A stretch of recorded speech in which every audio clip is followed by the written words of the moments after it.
orquídeas, bromélias, plantas medicinais e árvores tão deliciosos frutos e flores.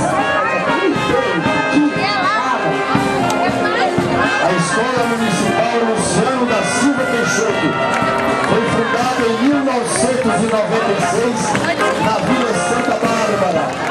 Seu nome é uma homenagem ao senhor Luciano da Silva Peixoto, que foi um cidadão respeitado, muito bem visto pela população de Ibaporinha.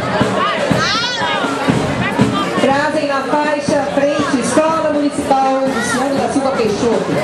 O Cerrado abriga grande parte da diversidade de espécies da flora brasileira, que vem representada pelas belíssimas balizas em forma de flores. Na faixa floral, a flora traz flores de todas as cores, como arco-íris, que brota do chão.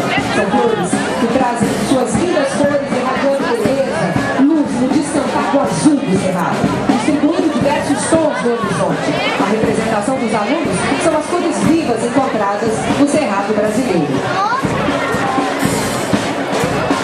A fundamentação pedagógica da Escola Municipal Luciano Peixoto baseia-se na proposta socio-interacionista.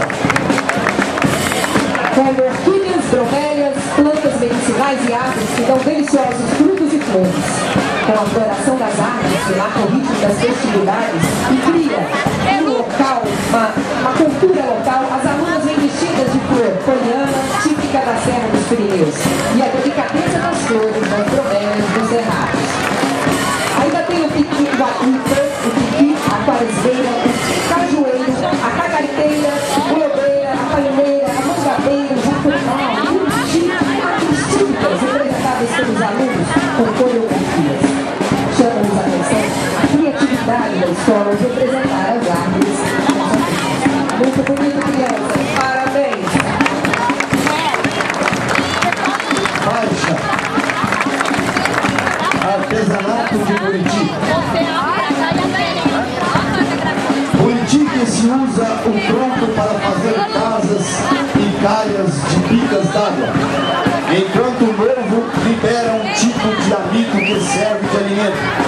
E as nervuras das folhas novas são utilizadas para a confecção de diversos artesanatos, como esteiras, peneiras, esculturas, baralhos